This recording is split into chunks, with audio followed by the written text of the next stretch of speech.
अस्सलाम वालेकुम, कैसे हैं आप? उम्मीद है खैरियत से होंगे, जहाँ होंगे खुश होंगे। अल्लाह ताला ऐसी खुश रखे, सेहत वाली लंबी उम्र दे, ज़िंदगी में किसी का मोहताज ना करे। जितने लोग परेशान हैं अल्लाह ताला उनकी परेशानियां दूर फरमाए, जितने लोग बीमार हैं अल्लाह ताला उन्हें सेहत दे, और जितने लोग अब हम में नहीं रहे अल्लाह ताला उनकी बख्शिश फरमाए। मेरी दुआ आपके लिए, और मुझे भी अपनी दुआ में याद रखा। मेरा नाम है अदनान और मैं लोगों की भेजी गई रियल हॉरर स्टोरीज को शेयर करता हूँ। अगर आप भी मुझसे अपनी स्टोरी शेयर करना चाहते हैं तो डिस्क्रिप्शन में एक व्हाट्सअप नंबर है और एक ईमेल एड्रेस है। अपनी स्टोरीज लिख कर या वॉइस मैसेज के जरिए आप मुझे शेयर कर सकते हैं। मैं बेस्ट स्टोरी सिलेक्ट करके उस पर नरेट कर दूंगा। चलते हैं आज की स्टोरी की तरफ। आयतल कुर्सी पढ़ लें और अपने आसपास इजहार बांध लें, क्योंकि आज की स्टोरीज आपको डरा के रख देंगी। यकीन जाने इतना दिल से इस स्टोरी पे मैंने काम किया है कि मैं आपको क्या बताऊं। आप हैंड फ्री लगा के और आंखें बंद कर लें, आप उस जगह अपने आप को फील करने लग जाएंगे। अब आगे की बात ये स्टोरी ही बताएगी कि मैं कितनी वर्थ रखती हूँ। यकीन करें आपका टाइम ज़ाया नहीं होगा। हाँ, स्टोरी को एंड तक सुनिएगा, क्योंकि जब आप एंड में या बीच से स्टोरी सुनते हैं या एंड में जाके सुन लेते हैं तो जब आपको स्टोरी का कोई कनेक्शन नहीं बनता तो फिर कुछ लोग जाके नीचे नेगेटिव कमेंट करने लग जाते हैं। काफ़ी दफ़ा वो कमेंट ऐसे कर रहे होते हैं जिसका जवाब स्टोरी के अंदर ही होता है, तो मैं उन्हें इग्नोर ही कर देता हूँ। बहरहाल प्यार करने वालों की तादाद कहीं ज़्यादा है जो मुझे मोटिवेट किए हुए है। अल्लाह ताला आप लोगों को खुश रखे, जज़ाकल्लाह। तो यही वजह आपका भाई आपके लिए गिफ्ट के तौर पे ये स्टोरी लेकर आया। सुने और कमेंट में अपनी राय का इजहार लाजमी कीजिएगा। चलते हैं अपनी स्टोरी की तरफ।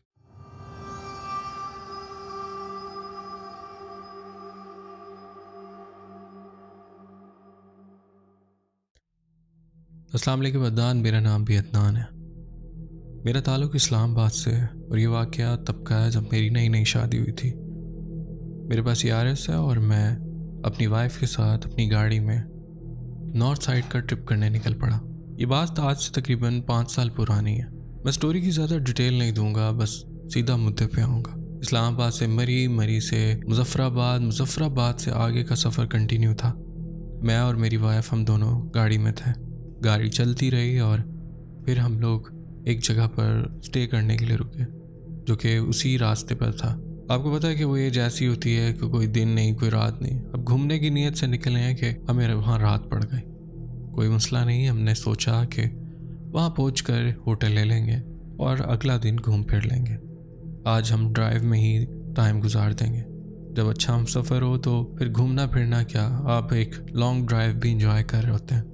हमने एक जगह गाड़ी रोकी और हमने वहाँ पर कुछ स्टे किया, फ्रेश हुए और कुछ रिफ़्रेशमेंट मंगवाई। इतने में एक और गाड़ी आकर रुकती है और वो भी एक कपल था, वो भी एक न्यूली कपल था। अच्छा, मैं ज़रा रिफ़्रेशमेंट करके कुछ देर के लिए वॉशरूम गया। पीछे मेरी वाइफ अकेली थी और वो कपल भी हमारे करीब ही बैठा था। उसमें जो बंदा था वो सिगरेट पीने के लिए बाहर गया। पीछे इनकी पता नहीं किसी बात पे बातचीत शुरू हो गई। ये दोनों की बहुत अच्छी बात हो गई। इन्होंने बताया कि हम भी इस्लामाबाद से हैं। अब यहाँ मैं बताता चलूँ, उनके पास होंडा सिविक थी, न्यू मॉडल। अब उन दोनों मेरा भी दिल था मैं जल्द से जल्द अपनी गाड़ी अपडेट करूँ, तो मैं जो भी होंडा सिविक आती थी उसे बड़े चाव से देखता था। उनके पास होंडा सिविक न्यू मॉडल था, तो इसीलिए वो गाड़ी मेरी नज़रों में आ गई और इस्लामाबाद नंबर प्लेट की गाड़ी थी। खैर, उस लेडी से मेरी वाइफ की बहुत अच्छी बातचीत हो गई, क्योंकि वो भी इस्लामाबाद से आए थे और न्यूली कपल थे। यानी जाते जाते उन्हें अच्छे से सी ऑफ किया और फिर हम अपनी गाड़ी में बैठ गए। अब यहाँ मैं बताता चलूँ कि उन लोगों को रास्तों का इतना पता नहीं था। मैं चूँकि सोलो ट्रैवलिंग भी बहुत कर चुका हूँ तो मुझे काफ़ी रास्तों का पता है। वो बंदा थोड़ा नर्वस था, उसने मुझसे गपशप की क्योंकि हमारी वाइफ की आपस में अच्छी अंडरस्टैंडिंग हो गई थी। इस बंदे ने खुलकर मुझसे बात की कि मुझे आगे का रास्ता समझा दे। मैंने कहा मैंने भी उधर ही जाना है तो साथ ही चलते हैं, लेकिन शायद वो थोड़ा अनकंफर्टेबल था कि मुझे फॉलो करने में उसको शायद थोड़ी परेशानी होती। मैंने भी उसे ज़ोर नहीं दिया, उसको मैंने बस रास्ता समझाया, लेकिन मैंने उसे ऑफ़र भी दी कि अगर तुम मेरे साथ जाना चाहते हो तो मेरे साथ चल सकते हो। खैर, उस बंदे ने कोई उस पर रजामंदी ज़ाहिर नहीं की। मैं भी समझदार हूँ, मुझे अंदाज़ा हो गया कि बस वो बंदा जितना पूछ रहा है उतना ही बताओ। मैंने उसे रास्ते समझाए, लेकिन सरसरी सा उसे मैंने कहा कि ऐसे ऐसे पॉइंट पे आपने ऐसे ऐसे टर्न ले लेना। खैर, उस बंदे ने समझा और नफ़ी में सर हिला दिया कि ठीक है, मुझे समझ आ गई। ये कहने के बाद वो कपल जिसे हमने सी ऑफ किया और वो अपनी गाड़ी में बैठा। वो बंदा जहाज़ की तरह वहाँ से निकल गया। निकलता भी क्यों नहीं, क्योंकि सिविक उसके पास थी और वो बंदा अपनी गाड़ी लेकर हमसे आगे आ गया। खैर, इतने में मैंने अपनी गाड़ी निकाली और मैं भी उसके पीछे पीछे। अब रात हो चुकी थी और अंधेरा छा गया था। कुछ ही गाड़ियाँ बहुत वक्फे से हमें क्रॉस करती, अदरवाइज हम उस वीरान जगह पर अकेले ही जा रहे थे। अब अगर आपने उन जगहों पर रात में सफ़र किया तो आप बखूबी अंदाज़ा कर सकते हैं कि वहाँ के रात के सन्नाटे कितने खौफनाक होते हैं। खैर अदनान भाई, अंधेरा घुप है, गाड़ी की हेडलाइट ऑन है, दूर मुझे उस गाड़ी की बैक लाइट नज़र आ रही है, वही कपल की जो बहुत दूर हमसे चल रही है। वो बंदा गाड़ी बहुत खींच रहा था, हालांकि मैं भी काफ़ी तेज़ चला रहा था, लेकिन बहुत एहतियात से, क्योंकि वो जगह गाड़ी की स्पीड मारने वाली नहीं थी। और वो बंदा, मैं दिल ही दिल सोच रहा हूँ कि उसे रास्ते भी नहीं पता, और ऐसे जगहों पर तो इंसान और एहतियात करता है, फिर वो इतनी स्पीड मारते हुए गाड़ी चला रहा। खैर उसका कॉन्फिडेंस क्या कह सकते हैं। गाड़ी चलती रही, लेकिन मैं उसे बीट ना कर सका। एक डिस्टेंस बरकरार रहा, काफ़ी दूर वो गाड़ी मुझसे चलती रही। फिर एक पॉइंट ऐसा आता है कि वो गाड़ी गलत टर्न ले लेती है। वो चूँकि मेरे आगे था तो मुझे अंदाज़ा हो गया कि अब यहाँ से टर्न नहीं लेना था। उसने वो टर्न ले लिया। मेरे दिल में आया कि यार चाहे गैर ही सही, लेकिन इंसानियत के नाते मुझे उनको गाइड करना चाहिए। अब मैं उसे गाइड भी कैसे करूँ, ना उसका फ़ोन नंबर मेरे पास और ना वहाँ पर नेटवर्क चलता है। मेरे पास एक ही ऑप्शन था, ये जिस रास्ते पे उसने टर्न लिया था उसी रास्ते पे मुझे भी गाड़ी उतार देनी थी और फिर उसका पीछा करना था। फिर उसे चेस करके उसे बताना था कि तुमने गलत मोड़ ले लिया। खैर अदनान भाई, आपके भाई ने जो स्पीड मारी है, अल्लाह जानता है मैंने बहुत स्पीड दी और बड़ी एहतियात से गाड़ी चलाता रहा। मेरी वाइफ ने भी हामी भरी कि नया कपल है, न जाने कहाँ गुम ना हो जाए। उन पहाड़ों में रात में वैसे ही खौफ आ रहा था, और फिर एक गलत रास्ते पे गलत डायरेक्शन में कोई उतर जाए तो फिर बहुत मुश्किल है कि उसे दोबारा अपनी जगह पर आने में घंटों ही लगेंगे। खैर मैंने गाड़ी भगाई। अदनान भाई, वो बंदा नहीं, कोई कैप्टन लग रहा था किसी जहाज का। यकीन जाने मैंने बहुत स्पीड दी, लेकिन मैं उसे चेस नहीं कर पाया। इवन वो मेरी अब नज़रों से ओझल हो गया। अब मैं जिस रास्ते पर उतर गया था, मैंने उसके पीछे जो टर्न लिया था वो एक बहुत अजीब टर्न था।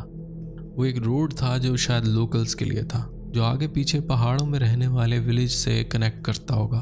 खैर अल्लाह जानता है, मैं रात में उस सुनसान रास्ते पे उसके पीछे पीछे, वो गाड़ी बहुत दूर थी, वहाँ पर पाइन ट्रीज थे, जंगल था। उस जंगल में रात में अंधेरे में कभी दूर मुझे हल्की सी वो लाइट चमकती, उस गाड़ी की बैक लाइट, तो मुझे थोड़ी तसल्ली होती कि मैं सही रास्ते पर हूँ, कि मैं उसे चेस कर पाऊँगा। फिर कभी वो मेरी नज़रों से ओझल हो जाती, खूब अंधेरा और कहीं रोशनी नहीं, कहीं ऑफ रोड आता, कहीं पे पक्का कारपेटेड रोड, लेकिन वो रास्ता चले जा रहा था, ख़त्म होने का नाम ही नहीं ले रहा था। मैं दिल ही दिल दुआ कर रहा हूँ कि कहीं पे कोई ये रास्ता ख़त्म हो जाए और वो गाड़ी वहीं पे रुक जाए। बहरहाल अब वो मुझे काफ़ी दूर ले आया था। वो बंदा बहुत स्पीड में उस रास्ते पे भी चला रहा था। शायद वो दिल ही दिल डरा हुआ था कि अनजानी जगह, खौफजदा भी था। वो बंदा थोड़ा नर्वस भी था। जब मुझे लास्ट टाइम ढाबे पे मिला था, उसकी बॉडी लैंग्वेज से अंदाज़ा लगा लिया था कि वो कॉन्फिडेंट नहीं है इन रास्तों पे गाड़ी चलाने में, लेकिन जिस तरह वो जहाज़ बना हुआ था, अल्लाह ही मालिक था। मुझे डर भी था, खुदा ना ख्वास्ता इस टेंशन में, घबराहट में वो कहीं एक्सीडेंट ना कर बैठे। अब अदनान भाई, काफ़ी गाड़ी चलाने के बाद मैंने रियलाइज़ किया कि हम किसी गलत रास्ते पे आ चुके हैं। यकीन जाने इतना खौफनाक रास्ता कि जिसका कोई हिसाब नहीं। हम एक वैली में हैं, यानी पहाड़ है हमारे इर्द गिर्द, और उसमें एक रास्ता है जिस पर हम चलते जा रहे हैं। मुझे नहीं मालूम मैं कौन सी जगह पर हूँ, बस गाड़ी चलाए जा रहा हूँ कि किसी तरह हम उसे मीट करें और उसको डायरेक्शन बताएं कि तुम गलत आ रहे हो। यानी जंगल है आसपास और पहाड़ हैं और बीच में हमारी गाड़ी चले जा रही। ऐसी जगह पर मौसम का भी कुछ पता नहीं चलता, कब बारिश हो जाए और कब थम जाए। खैर अदनान भाई, थोड़ी देर में बारिश होने लगी। बारिश इतनी ज़्यादा तेज़ कि मुझे तेज़ वाइपर चलाने पड़े। खैर ऐसी जगहों पर बारिश 15-20 मिनट से ज़्यादा भी नहीं होती, पहाड़ी एरियाज होते हैं, क्योंकि इससे पहले भी मेरा कई बार एक्सपीरियंस रहा है। लेकिन यकीन करें, बारिश में गाड़ी चलाना एक अजाब बन गया। जिस स्पीड को मैं पहले मेंटेन कर पा रहा था, अब उस स्पीड पे भी नहीं था। पर वो जवान गाड़ी ऐसे भगाता लेके गया कि मैं उसको कहीं भी मीट नहीं कर पाया। काफ़ी देर गाड़ी चलाते रहे। एक टाइम तो दिल किया भी कि यहीं से गाड़ी मोड़ ली जाए। उसको भी कहीं ना कहीं अपनी गलती रियलाइज़ होगी और आखिर उसके पास भी गाड़ी है, वो वापस भी आ सकता है। लेकिन चूंकि हम लोग लास्ट टाइम जो एक ढाबे पे मिले थे और हम रिफ्रेशमेंट कर रहे थे, उस बंदे से बात करने से मुझे अंदाज़ा हुआ कि वो बंदा नर्वस है और वो बंदा इतना कॉन्फिडेंट नहीं है। तो इसीलिए दिल में आया, एक नेकी का जज्बा था। अच्छी फैमिली थी, अच्छा कपल था, इसलिए हम दोनों मियाँ बीवी इस बात पे अटल थे कि हम उनको किसी तरह रास्ता गाइड करें और अब उसे ज़बरदस्ती साथ ही रखूँगा, एक दफ़ा मिल जाए। यार अदनान भाई, हर तरफ अंधेरा, दूर तक न बंदा न बंदे की जात। पिन ड्रॉप साइलेंस, गाड़ी की आवाज़ आ रही है, नीचे पत्थर पर टायर चल रहे हैं तो उसकी एक अलग साउंड है, और अंधेरे में गाड़ी चल रही है, दोनों तरफ अंधेरा है। और अगर साइडों में देखा जाए या अपने बैक मिरर में देखा जाए, यकीन करें एक बॉडी में झुरझुरी आ जाए, यानी ऐसा खौफनाक रास्ता। ऐसे सुना होगा ना स्टोरीज में कि ये जगह खूबसूरत दिन में बहुत लगती हैं लेकिन रात में उतनी ही खौफनाक हो जाती। ऐसा बिल्कुल ठीक है, मैंने इसको बहुत करीब से एक्सपीरियंस किया। खैर अदनान भाई चलता रहा चलता रहा चलता रहा। 2-3 दफ़ा बेगम को कहा भी कि क्या कहती हो, वापस मोड़ लूँ। फिर खुद ही दिल में आता कि नहीं, उनकी हेल्प करनी चाहिए। खैर अदनान भाई अटल थे और चलते रहे। फिर एक टाइम ऐसा आता है कि दूर मुझे उसकी बैक लाइट्स नज़र आती है। वो गाड़ी अब हमें नज़र आने लगी थी जिस रास्ते पे हम थे, लेकिन वो बहुत दूर थी। उसकी लाइटें झिलमिलाती हैं जैसे वो जंगल के बीच से गुजर रही। अब वो रास्ता आगे से कर्व था, यानी वो दूर से मुझे लाइट तो नजर आई लेकिन शायद वो जिगजैग रास्ता था और वो उस रास्ते से होता हुआ अब वो सामने से मुझे दूर से नजर आ रहा था। मैं किसी हाइटेड जगह पे था और वो नीचे की साइड पे। मुझे समझ आ गई कि वो करीब ही है। मैं थोड़ी सी गाड़ी और भगाऊं तो शायद मैं उसे मीट कर पाऊं, लेकिन मुझे इसका अंदाजा नहीं था कि वो रास्ता जिगजैग है। खैर गाड़ी चलाता रहा, आगे जाके एक लेफ्ट टर्न आया, फिर मैंने गाड़ी नीचे उतारी, फिर राइट टर्न आया, तो मुझे अंदाजा हो गया गाड़ी करीब तो थी पर वो ये सफ़र तय करके गई थी, क्योंकि जिगजैग रास्ते बहुत लंबे होते हैं और दुश्वार गुजार भी, तो इसलिए उसकी गाड़ी की स्पीड टूटी। मैंने फिर भी उसका एडवांटेज लिया, गाड़ी को उन रास्तों पर भी थोड़ी तेज़ी चलाया। अल्लाह अल्लाह करते अदनान भाई मैं बहुत करीब पहुंच गया। मैंने दूर से हॉर्न देना शुरू किया। गाड़ी की बैक लाइट्स मुझे नज़र आ रही थी, कभी वो जंगल में ओझल होती हैं और कभी सामने आ जाती। वो छोटा सा रास्ता भी इस तरह था कि गाड़ी अगर थोड़ी सी भी कर्व होती तो उस जंगल में गुम जाती, लेकिन थी वो उस रोड पे ही, तो इसीलिए मैंने जब बहुत करीब पहुंचा तो उसे डिम्पर देना शुरू कर दिया। अब जब मैं बहुत करीब पहुंच गया तो उसे ये चीज़ रियलाइज़ हुई कि मैं उसके पीछे हूँ, यानी उसे ये नहीं पता कि मैं वही हूँ जो पीछे ढाबे पे उससे मिला हूँ। बस उसे यही लगा कि कोई है जो मेरा पीछा कर रहा है। शायद वो डर गया था, उसने और गाड़ी खींच दी। अदनान भाई वो बंदा क्या बताऊं कि उसने कितनी गाड़ी भगाई है। अब मुझे भी मजबूरन गाड़ी तेज करनी पड़ी। मैं मुसलसल उसके पीछे रहा काफ़ी देर। जब उसने ये चीज़ नोट की कि बंदा मेरी जान नहीं छोड़ रहा, उसने न जाने कौन सा एक और टर्न ले लिया। अब वो गाड़ी जो मुझे दूर कहीं नज़र आ रही थी तो वो भी नज़र नहीं आई, या शायद उसने अपने आप को झाड़ियों में कहीं छुपा लिया था। रास्ते में 1-2 रास्ते ऐसे भी आए जो कच्चे रास्ते कहीं और टर्न ले रहे थे। मुझे शक पड़ा शायद उसने गाड़ी पीछे कहीं रोक ली है या टर्न ले लिया। जब काफ़ी देर मैं आगे गाड़ी चलाता रहा तो मुझे वो गाड़ी नज़र नहीं आई। तब मुझे सोच आई कि शायद मैं अब उसे चेज़ नहीं कर पाऊंगा और अब मैं वापस कैसे जाऊंगा, क्योंकि अब मैं भी एक ऐसे रास्ते पर हूँ जहाँ पर मुझे भी समझ नहीं आ रही कि मैं कहाँ पर हूँ। अब मुझे अपने लाले पड़ गए कि शायद मैं ही रास्ता भटक चुका हूँ।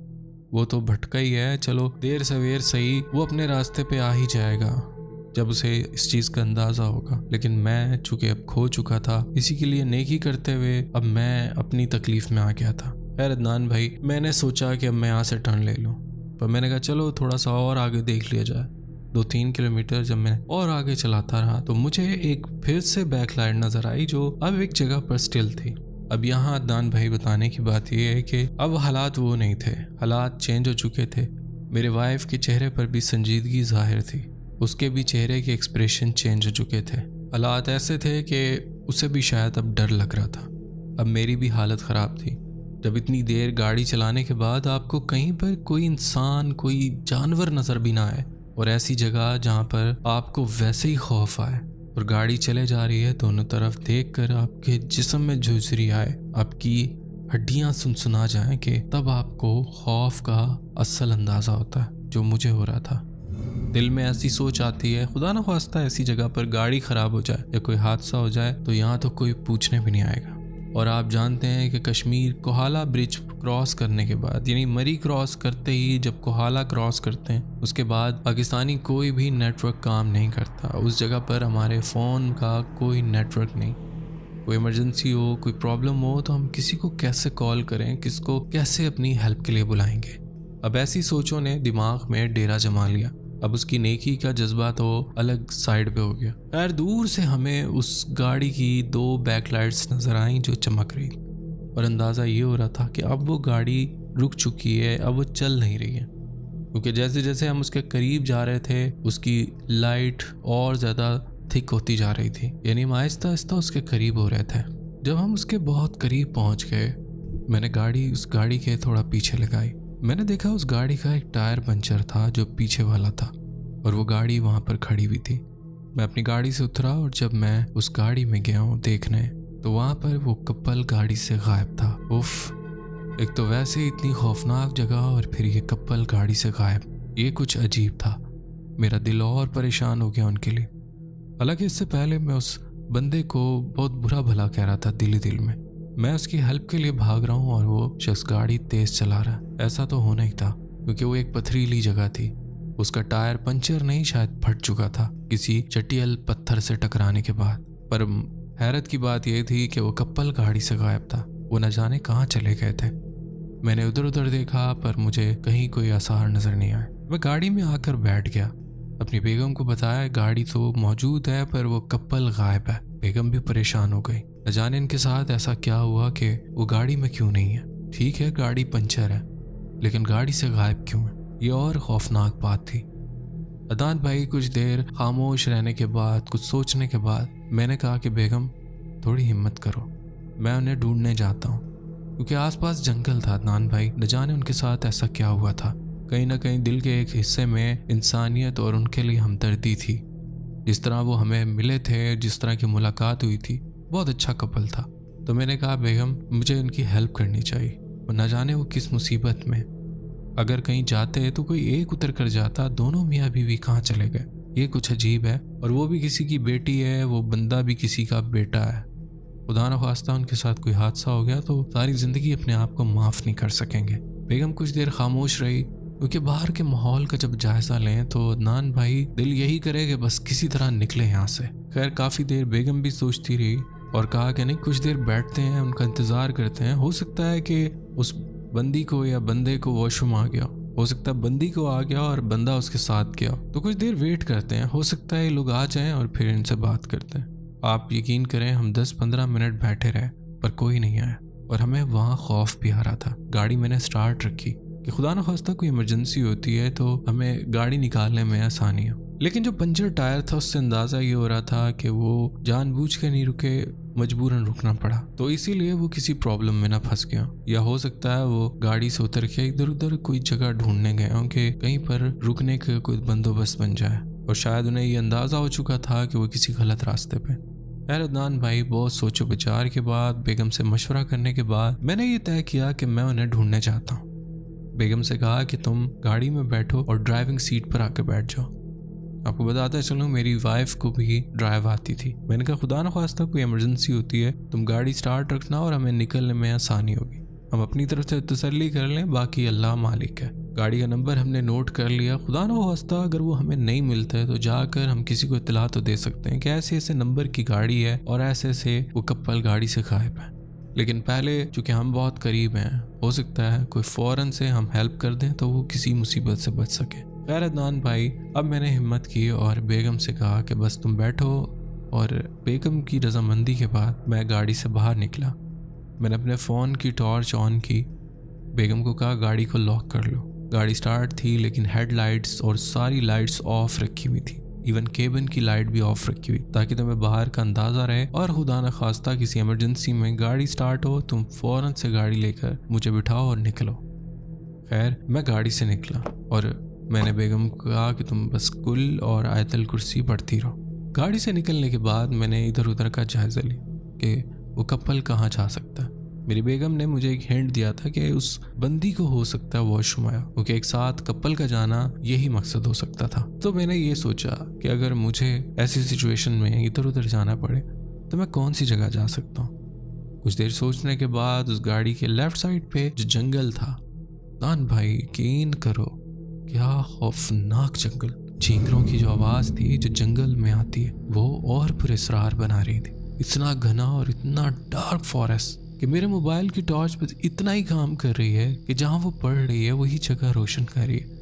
उसके अलावा अगर इधर उधर अपने लेफ्ट पे देखूं, राइट पे देखूं, बैक पे देखूं, खूब अंधेरा, इतना अंधेरा कि अगर आप अपना हाथ भी देखें तो शायद नजर ना आए। उफ मेरे खुदा, मैं क्या बताऊं वो जंगल, उसका माहौल मैं आज याद करता हूँ अभी भी मुझे मेरे झुरझुरी आ रही है। खैर मैं उस जंगल में उतर गया। वो थोड़ी ढलवान जगह थी और आगे घने जंगल में जा रही थी। सोचता रहा कि इतना आगे वो कैसे जा सकते हैं, नहीं मुझे वापस जाना चाहिए। अपने से सवाल जवाब ये चलते रहे। फिर मुझे दूर से भिनभिनाहट की आवाज़ आई।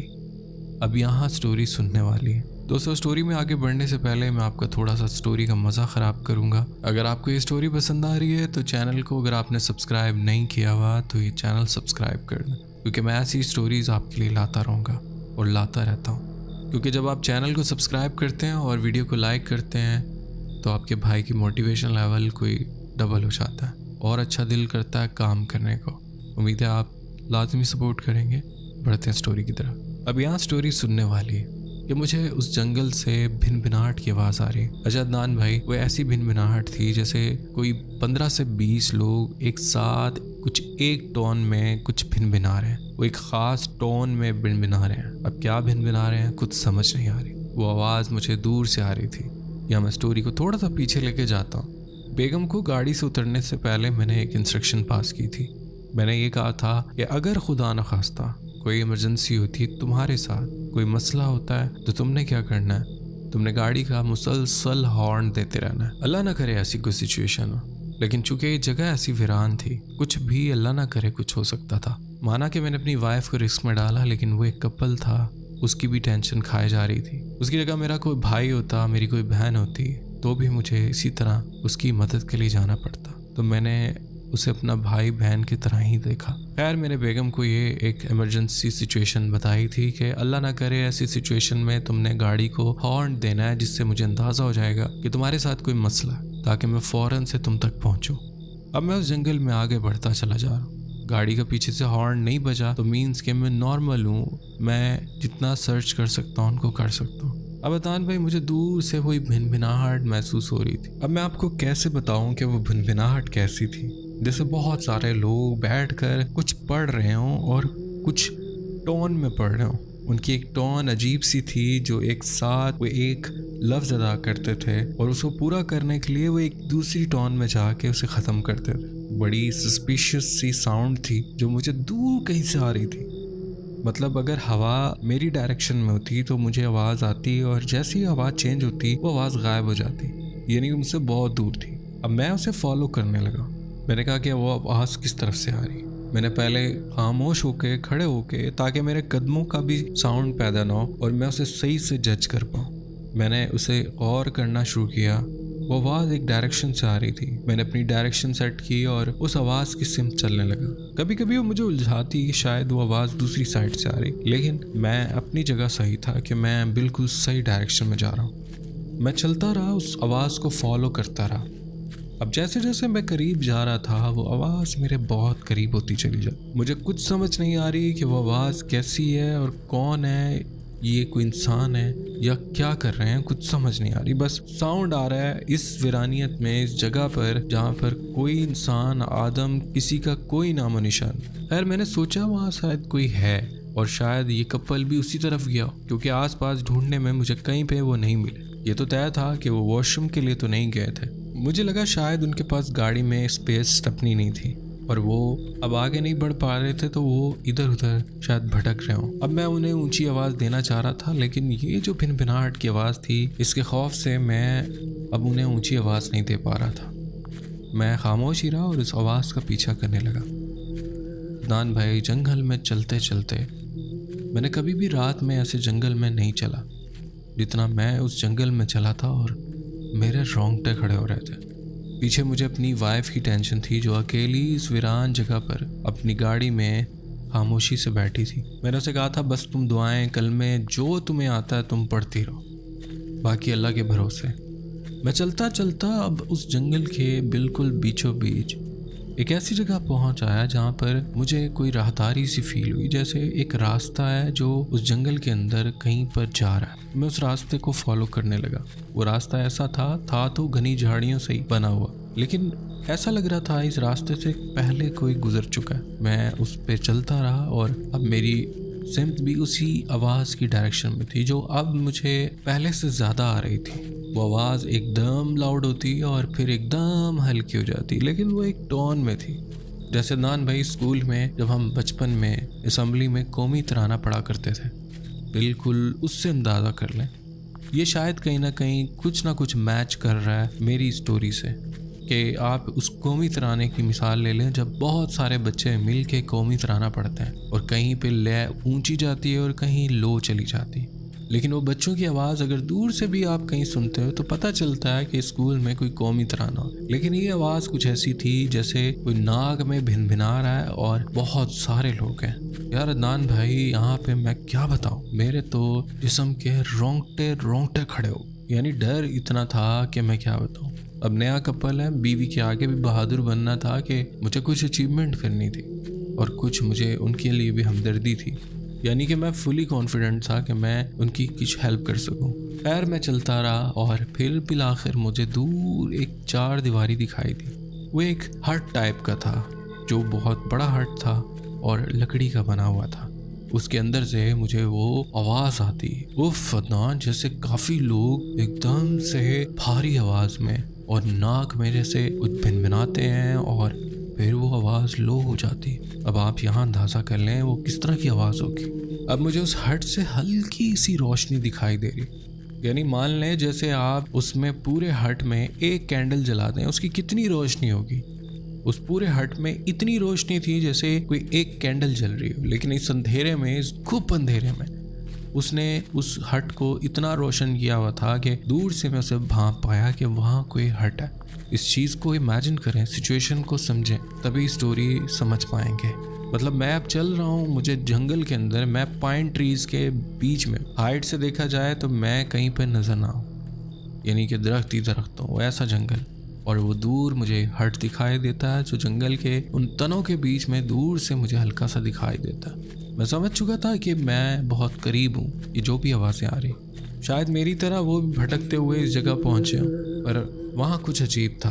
वो शायद कोई इंसान थे या क्या था, ये दिमाग में चल रहा था। वो शायद कोई अपनी इबादत कर रहे थे, मुझे समझ नहीं आया, पर दिमाग बस टोटली यही सोच रहा था कि पहुँचो वहाँ पे और देखो क्या मसला।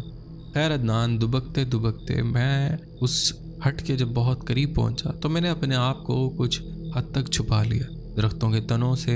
अब मैं होता हुआ जैसे फिल्मों में दिखाते हैं, कमांडो छुपता छुपाता एक पॉइंट पे पहुंचता है जहां उसने टारगेट करना होता है। मैं इसी तरह छुप रहा था कि कोई मुझे देख ना पाए। छुपता हुआ मैं उस हट के जब बहुत करीब पहुंचता हूँ, क्योंकि वो आवाज़ अब बहुत लाउड थी और वो जगह भी ऐसी थी जहाँ दूर तक और कहीं कोई आबादी नहीं है और कोई ऐसा हट नहीं। वाहिद वो जंगल, घने जंगल में वो एक हट था जो एक खंडर नुमा जगह थी। खैर मैं उस हट के बहुत करीब पहुँचता हूँ जब मैं अंदर देखता हूँ जहाँ एक रोशनी दिखाई थी। एक छोटा सा होल था जिससे मैंने अंदर का नज़ारा देखा, और जो नज़ारा मैंने देखा उसके बाद मेरे रोंगटे खड़े हो गए। होता ऐसे है कि जैसे ही मैं उस हट में देखता हूँ तो मुझे पहले तो वो रोशनी नज़र आती है जो एक चिराग सा जल रहा था, और उस चिराग के इर्द गिर्द मुझे सर ही सर नज़र आ रहे थे। उन सरों पे किसी ने काला कपड़ा डाला हुआ था, यानी बहुत ज़्यादा सर थे, और उन्होंने अपना सर झुकाया हुआ था जैसे हम लोग क़याम में बैठते हैं, बिल्कुल वो ऐसे बैठे थे, मुंह नीचे किया हुआ था और वो कुछ पढ़ रहे थे। दान भाई, उनकी लैंग्वेज मुझे समझ नहीं आई। वो कुछ पढ़ते, एकदम से उनकी साउंड लाउड हो जाती और फिर एकदम से लो हो जाती, बिल्कुल वैसे ही जैसे तराना पढ़ते हुए बच्चे एंड करते हैं और बिल्कुल अपना साउंड स्लो कर लेते। उसने मेरे दिल पे इतना असर डाला मैं क्या बताऊं। अब मैं चूंकि बहुत करीब था और जब मैं सुन रहा था और जैसे ही वो अपना लाउड करते मेरे दिल पे असर करती वो आवाज़। खैर इतने में मुझे एक चीख की आवाज़ सुनाई देती है जो बहुत दूर से आती और साथ ही मुझे तेज़ हॉर्न बजने की साउंड सुनाई देती। वो आवाज़ मेरी बीवी की थी, उसकी चीख की आवाज़ थी और साथ ही उसने हॉर्न बजाना शुरू कर दी। पर ये सिचुएशन ऐसी थी, मैं बहुत करीब था उस जगह के। वो कोई इंसान नहीं थे, वो कोई और ही मखलूक थी। वो क़याम की तरह बैठे हुए थे लेकिन उनके कद बहुत लंबे थे। उनके बैठने के बावजूद अंदाज़ा हो रहा था कि वो कितनी कदावर मखलूक है कि बैठने के बावजूद उनकी अच्छी खासी हाइट है। जिस जगह पर मैं मौजूद था और जब मेरी बेगम की चीख सुनाई थी मैंने होल से देखा वो सारे लोग एकदम से खामोश हो गए और बाहर की तरफ देखने लगे। यानी उन्हें बाहर दिख तो नहीं रहा था लेकिन उन्होंने अपना साउंड जो वो कर रहे थे उन्होंने रोक दिया और उनको सुनने लगे कि ये चीख कहाँ से आई। 2 हॉर्न बजने के बाद, एक चीख के बाद मेरी बेगम खामोश हो गई। मैंने दिल ही दिल दुआ की कि अब मेरी बेगम चीख ना मारे और हॉर्न ना बजाए। मैं समझ तो गया था उसके साथ कोई मसला हुआ है, तभी उसने हॉर्न दिया और चीख मारी। पर मुझे यहाँ से तरीके से निकलना था, यहाँ से मुझे भागना नहीं था। मैं बस दुआ कर रहा था किसी तरह थोड़ी देर ये आवाज़ थम जाए, दोबारा से उसकी चीख ना आए, मैं किसी तरह यहाँ से निकल जाऊँ। मुझे वहाँ पर वो कपल तो कहीं नज़र नहीं आए।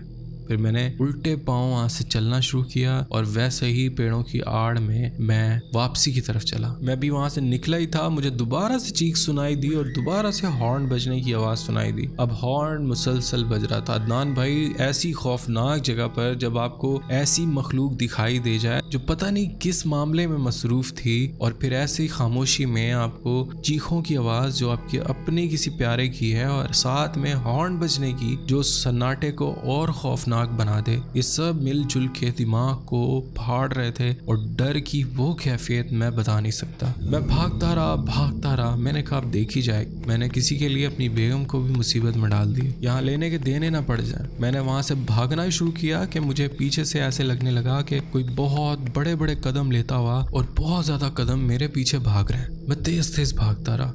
अब यहाँ एक चीज़ और काम आई कि हॉर्न मुसलसल बज रहा था। मैं उस हॉर्न की डायरेक्शन, क्योंकि मैं जंगल में खो चुका था, मुझे नहीं पता था मेरी गाड़ी किस तरफ है और मैं किस तरफ हूँ, लेकिन उस हॉर्न की जो साउंड आ रही थी उसको मैंने पकड़ा और उसी की डायरेक्शन में भागना शुरू कर दिया। भागता न जाने मैं कितना सफ़र तय करके आ चुका था कि अब मेरा वो सफ़र कट ही नहीं रहा था। भागता रहा। बिलाखिर मैं अपनी गाड़ी के बहुत करीब पहुंच गया। जब मैं बहुत करीब पहुंचा तो मैं क्या देखता हूँ कि अब वो हॉर्न बजना बंद हो गया, लेकिन मैं बहुत करीब था। अब ऐसा होता है कि जब मैं आहिस्ता आहिस्ता उस जगह पर पहुंचता हूँ जो हाइटेड जगह थी जहाँ गाड़ी खड़ी थी, तो मैं देखता हूँ कि हॉर्न भी नहीं बज रहा। गाड़ी में मेरी बीवी भी बैठी है लेकिन साथ में वही लड़की बैठी हुई है। वो जो कपल था उसकी वाइफ मेरी वाइफ के साथ गाड़ी में आके बैठी हुई है और पीछे भी शायद वो इसका शौहर भी, जिन्हें मैं ढूंढ कर हलकान हुआ पड़ा था। खैर जब मैं वहाँ करीब पहुँचता हूँ और मैं गाड़ी में अपनी वाइफ को देखता हूँ, मेरा वाइफ से आई कांटेक्ट होता है तो वो मुझे मुंह पर उंगली रखकर इशारा करती है कि जल्दी से गाड़ी में आकर बैठ जाओ। गाड़ी स्टार्ट ही खड़ी थी। मैं फौरन से जाता हूँ, दरवाज़ा खोलता हूँ और पीछे बैठ जाता हूँ। उनको जैसे सांप सूंघ गया था। डर तो मैं भी चुका था पीछे जो मैंने एक्सपीरियंस किया था उस मखलूक का। खैर मैं वहाँ गाड़ी में बैठा हूँ। उन्होंने हल्की सी सरगोशी में कहा कि यहाँ पर कुछ है। मेरी बेगम के रंग उड़े पड़े थे। उन्होंने कहा कि हमने यहाँ पर कुछ देखा है। अब इन शॉर्ट में ये बताऊं कि जब मेरी बेगम ने वहाँ पर चीख मारी थी, वो जो कपल जो भटका हुआ था वो मेरी वाइफ तक उस गाड़ी के शोर से और इस चीख से पहुँच गया। अब यहाँ मैं उनकी थोड़ी सी स्टोरी बता दूं कि जब उनकी गाड़ी का टायर ब्रस्ट हुआ तो उनकी गाड़ी रुकी हुई थी। बकौल उनके एक शख्स उनके पास आता है जिसके पास एक टॉर्च थी और वो इन्हें कहता है यहाँ करीब में ही मेरा एक घर है, आप लोग वहाँ रुक लें, आप लोग गलत रास्ते पर आ गए, सुबह होते ही यहाँ से चले जाइए।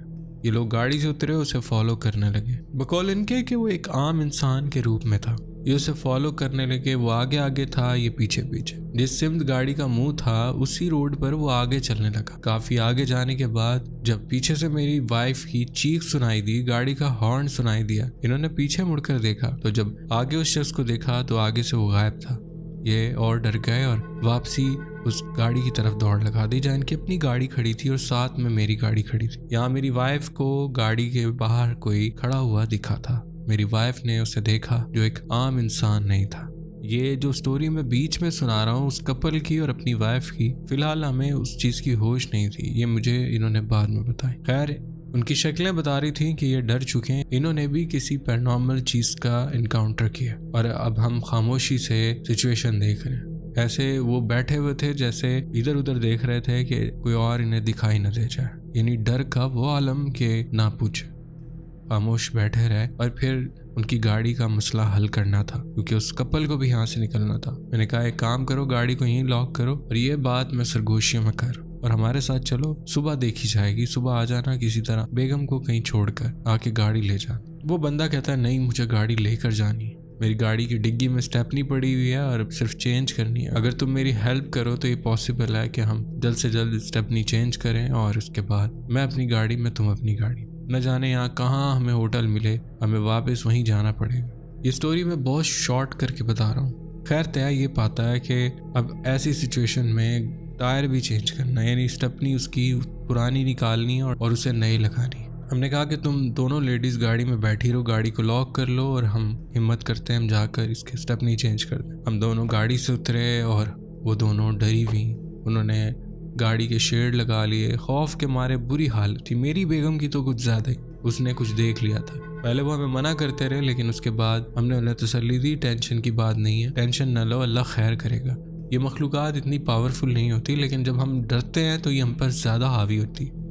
तो तुम जितना डरोगे ये उतना ही तुम पर हावी हो। तुम अपने खौफ पर काबू पाओ और कलिमात पढ़ते रहो, आयतुल कुर्सी का हिसार कर लो, अल्लाह खैर करेगा। हम गाड़ी से उतरे और हम आहिस्ता आहिस्ता दबे पाँव अगली गाड़ी तक पहुँचे।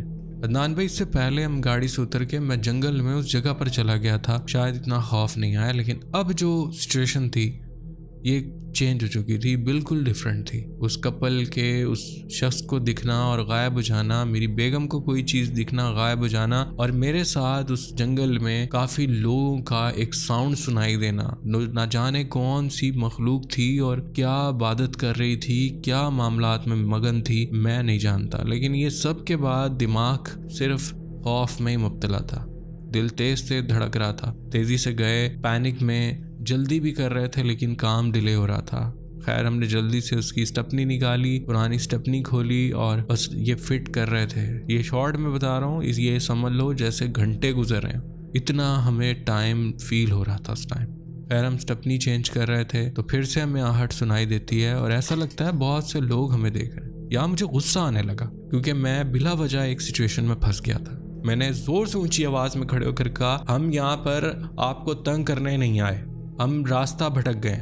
अगर आप ये समझ रहे हो कि आपको तंग करने आए हैं तो आपकी भूल है। हम बस अपनी स्टेपनी चेंज करेंगे और यहाँ से चले जाएंगे, खुदा के लिए हमें तंग मत करो। अदनान भाई, जैसे ही मैंने ये बोला, वो ससराहट जो आगे पीछे से हमें सुनाई दे रही थी और ये स्ट्रॉन्ग फीलिंग कि हमें कोई देख रहा है, ये भी अब कम होने लगी। लेकिन आप यकीन करें, मैंने उस जंगल की तरफ देखा, वो बड़े बड़े पाइन ट्रीज के बीच में मुझे कुछ फील हुआ जैसे बड़े से कद के लोग हमें खड़े देख रहे हैं। अंधेरे में सिर्फ मैं यही कह सकता हूँ कि मुझे फील हुआ है कि बहुत ज़्यादा लोग खड़े में देख रहे हैं, लेकिन वो शरारतें भी कर रहे थे। जैसे हम स्टेपनी चेंज कर रहे हैं तो हमें कदमों की आवाज़ सुनाई दे रही है, गाड़ी की दूसरी साइड से कोई टक टक नॉक करता है और मुसलसल हमारे साथ खेलने की, शरारतें करने की हमें ये एक्टिविटीज़ फील हो रही है। यार, मैंने उसे कहा कि तुम जल्द से जल्द काम कंप्लीट करो। हम जल्द से जल्द लगे रहे और जल्द से जल्द हमने अपना काम कंप्लीट करा। टायर बस एंड के स्क्रू टाइट कर रहे थे कि मुझे अपने आंखों के साइड विजन से नज़र आता है कि जो हमारी गाड़ी दूसरी थी जिसमें दोनों बेगमात बैठी हुई थी, वहां मुझे किसी को खड़े होने की एक बड़ी स्ट्रॉन्ग फीलिंग आई। मैंने फौरन से उधर देखा तो काले से रंग की, उसका कद छोटा था। वो गाड़ी में जैसे आप शीशे के अंदर आर पार जब नहीं दिख रहा होता तो आप दोनों हाथ रख के मुंह शीशे के करीब लगा के अंदर देखने की कोशिश कर रहे हो, बिल्कुल वो ऐसे शीशे के साथ चिपक के खड़ी हुई थी और अंदर देखने की कोशिश कर रही थी। यहाँ मैं बताता चलूँ, जब दोनों लेडीज़ को जब मैंने गाड़ी में देखा, उनका ध्यान उस तरफ नहीं था। अब मैंने फ़ौरन से हाथ अपने साथी को लगाया और कहा कि देखो, उस तरफ देखो। जैसे उसने देखा, वो भी परेशान हो गया। हमने कहा अगर हमारी बेगमात ने ये चीज़ देख ली तो ये डर जाएंगी और चीखम पुकार मचा देंगी। अब इससे ज़्यादा शोर शराबा हम इस सुनसान जगह पर नहीं चाहते। ऐसा ना हो कि इनके शोर की वजह से वो चीज़ और इश्तिहाल में आ जाए। अभी तो मैंने इनसे कहा है कि अभी हमें जाने दो, हमें सिर्फ टायर चेंज करना और जाना है यहाँ से। शायद ही हमें इतनी मोहलत मिली हुई। अब हम दोनों सोच में पड़ गए, करें तो क्या करें। मैंने कहा हम उठते हैं और थोड़ा सा हिलजुल करते हैं ताकि वो चीज़ हम तक मुतवज्जो हो। उसे नहीं अंदाज़ा कि हम गाड़ी की दूसरी साइड बैठे हुए हैं और हम टायर चेंज कर रहे हैं। उसके अंदाजे में सिर्फ गाड़ी में ही 2 लेडीज़ बैठी, तो हमें कुछ हिलजुल करनी होगी ताकि उसे पता चले कि और भी लोग हैं और वो आगे हैं। खैर हम खड़े हुए और हमने उसकी तरफ ध्यान नहीं दिया, हमने सिर्फ अपनी मूवमेंट दिखाई। हम आगे पीछे हुए, टायर उठा के, जो हम पुराना टायर था जो फट चुका था, उठाकर हमने डिग्गी में रखा। थोड़ी सी खटपट की तो हम क्या देखते हैं कि वो जो भी मखलूक थी उसका ध्यान हम पर आया। अब मैंने अपने साइड विजन से ही देखा, मैंने फुल उसकी आंखों में आंखें डालकर नहीं देखा। मैंने देखा वो उसी शीशे के साथ खड़ी, अब उसका चेहरा हमारी तरफ था। उसकी खूनख्वार सिर्फ 2 आंखें लाल सुर्ख वो हमें चमकती हुई नजर आई। अदनान भाई जैसे ही उसने हमें देखा और फिर हमने दोनों ने एकदम से उसकी तरफ देखा तो वो बंदर की तरह, यानी दोनों हाथ और दोनों टांगे जमीन पर रखते हुए रेंगती हुई वहां से जंगल में भाग गई।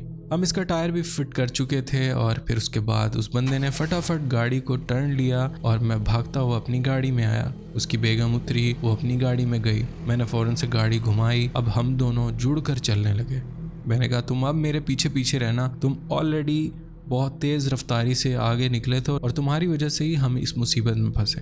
खैर उस बंदे की आंखों में शर्मिंदगी थी और कहीं ना कहीं शुक्रिया भी था, लेकिन वो करे तो कैसे करे, अब इस मुसीबत से तो जान छुड़ाए। खैर वो गाड़ी पीछे पीछे चलती रही। मैंने कहा बस साथ साथ रहना, खुदा ना ख्वास्ता कोई मसला हो तो फौरन से हॉर्न देना। अदनान भाई मैं क्या बताऊं, उसी जंगल में हम पता नहीं कहाँ ड्राइव करके पहुंच गए थे।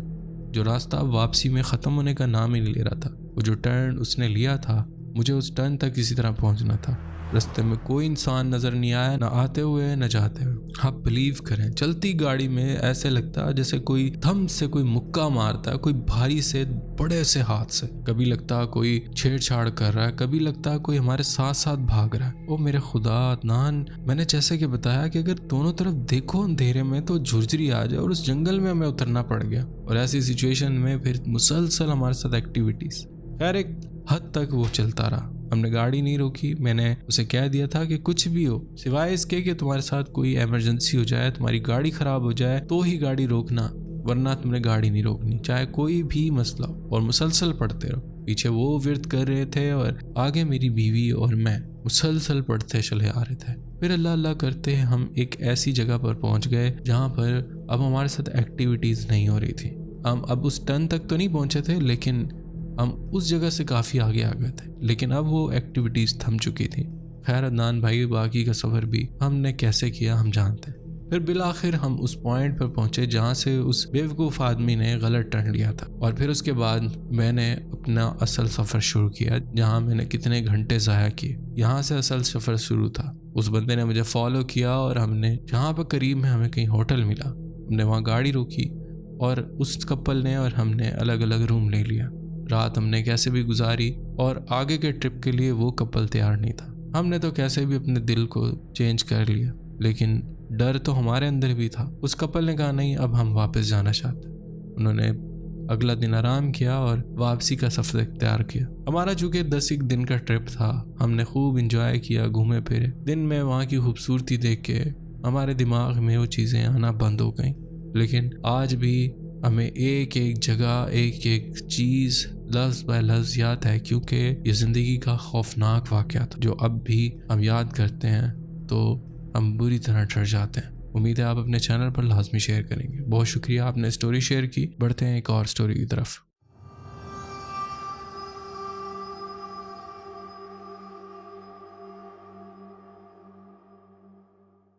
मेरा नाम हसन है और मैं मुल्तान से हूँ। आज मैं अपनी ज़िंदगी का वो वाक़या आपसे शेयर करने जा रहा हूँ, जिसको जब भी याद करता हूँ मुझे अब तक खौफ महसूस होता है। मैं और मेरा कज़न शुमाली इलाका जात की सैर पर जाने का प्लान बना रहे थे।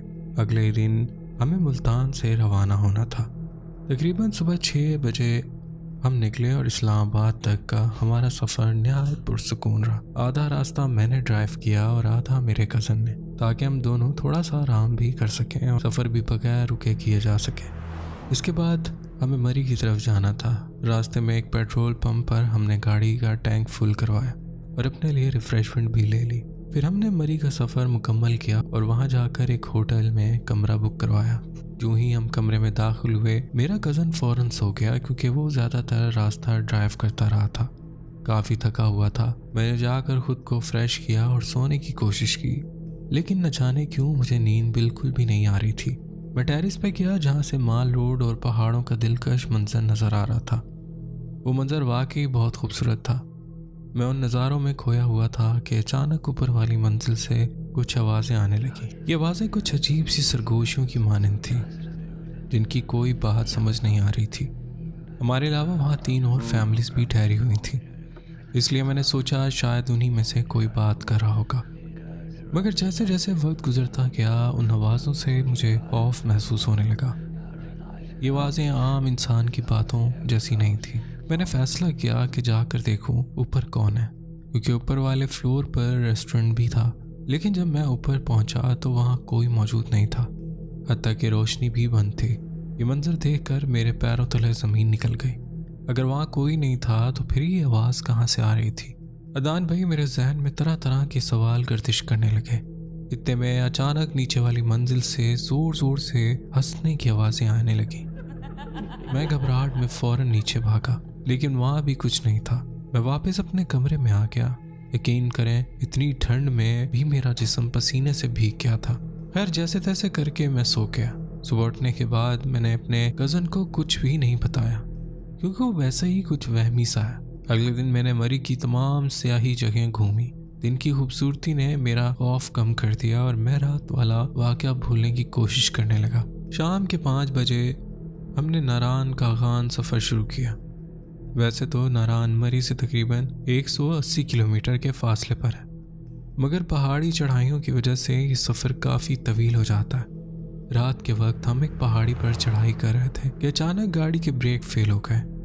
मेरे कज़न ने फ़ौरन पूरी कुव्वत से हैंड ब्रेक खींची और गाड़ी को पार्किंग में लगा दिया। अल्लाह का शुक्र है कि गाड़ी फ़ौरन रुक गई, क्योंकि हम ज़्यादा तेज़ रफ्तार में नहीं थे। उस सुनसान मकाम पर हमारे अलावा कोई भी मौजूद नहीं था। हमने मोबाइल से किसी को कॉल करने की कोशिश की ताकि मदद आ सके, मगर वहाँ सिग्नल्स भी नहीं आ रहे थे। 2 घंटे गुजर गए और जब हमें यकीन हो गया कि मदद के लिए कुछ नहीं हो सकता, तो मैंने और मेरे कज़न ने फैसला किया कि हम खुद ही किसी मकामी शख्स तक पहुंचकर मदद तलब करते हैं। हमने अपने मोबाइल फ़ोन और टॉर्च वगैरह साथ ली, गाड़ी को अच्छी तरह लॉक किया और इसके टायर के पीछे बड़े पत्थर रख दिए ताकि थोड़ी मज़ीद हिफाजत हो जाए। फिर हम पहाड़ की तरफ ऊपर चलने लगे। अदनान भाई, वहाँ बाएं तरफ एक गहरी खाई थी और दाएं तरफ बुलंद तो बाला पहाड़, बड़े बड़े दरख्त जो दिन के वक्त निहायत खूबसूरत लगते थे, रात के अंधेरे में निहायत ही खौफनाक मालूम हो रहे थे। हम आहिस्ता आहिस्ता आगे बढ़ रहे थे कि अचानक मुझे यूं महसूस हुआ जैसे मेरे पीछे से कोई तेज रफ्तारी से गुजरा है। मैंने फौरन पीछे मुड़कर देखा, मगर वहाँ कोई नहीं था। मैंने अपने कज़न से पूछा तो उसने कहा, ये तुम्हारा वहम है। उसने मुझे तसल्ली दी और हम दोबारा आगे बढ़ने लगे। अचानक मेरे कज़न को किसी ने जोर से थप्पड़ मारा और वह ज़मीन पर गिर पड़ा। मैंने जब उस पर टॉर्च डाली तो उसके चेहरे पर साफ 5 उंगलियों के निशान पड़े हुए थे। अदनान भाई, वही मखलूक लगातार उसे थप्पड़ मार रही थी और चंद लम्हों में मेरा कज़न बेहोश हो गया। मैंने बुलंद आवाज़ में आयतुल कुर्सी पढ़ना शुरू कर दी, खुद को संभाला और अपने बेहोश कज़न को अपनी कमर पर उठाकर भागने लगा। कुछ दूर मुझे रोशनी दिखाई दी तो मैं फ़ौरन उस तरफ भागने लगा। उसी दौरान मेरे कज़न को होश आ गया, मगर वो ऐसी कैफियत में था, उसे कुछ याद नहीं था कि उसके साथ क्या हुआ। हम बस उसी रोशनी की सिमत भागते चले जा रहे थे। पीछे से मुझे खौफनाक आवाज़ सुनाई थी, तुम नहीं बचोगे। मैंने अपने कज़न से पूछा कि क्या उसने भी आवाज़ सुनी, मगर उसने नफ़ी में सर हिला दिया। हम गिरते पड़ते बिलाखिर उस रोशनी के करीब पहुंच गए। वहाँ एक पुराना सा मकान था जिस पर लकड़ी का दरवाज़ा लगा हुआ था। मैंने हिम्मत जमा करके दरवाजे पर दस्तक दी, मगर मुकम्मल खामोशी छाई रही। हमने हिम्मत करके दरवाज़ा खोला और अंदर दाखिल हो गए। अंदर एक अजीब सी बू फैली हुई थी, बिलाकर वैसी जैसे गोश्त खराब होकर सड़ने लगता है। जो मंजर हमने उस मकान के अंदर देखा, वो देखकर हम वहीं साकित हो गए। हमने देखा है कि कोई मखलूक वहाँ मौजूद थी जो खराब और सड़ा हुआ गोश्त बड़ी बेदर्दी से खा रही थी। जब उसने हमें देखा तो अचानक हमारी तरफ लपका। उसने मुझ पर हमला किया और मुझे जख्मी कर दिया। मैं जैसे तैसे अपनी जान बचाकर बाहर की तरफ भागा, जबकि मेरा कज़न अंदर ही रह गया। मैं जख्मी हालत में भटकता हुआ सड़क के किनारे गिर पड़ा। इतने में एक ट्रक वहां से गुजरा। ड्राइवर ने मुझे देखा तो फौरन ब्रेक लगाई और ट्रक से उतरकर मेरे करीब आया। उसने पूछा क्या हुआ, लेकिन मेरे मुंह से आवाज़ ही नहीं निकल रही थी।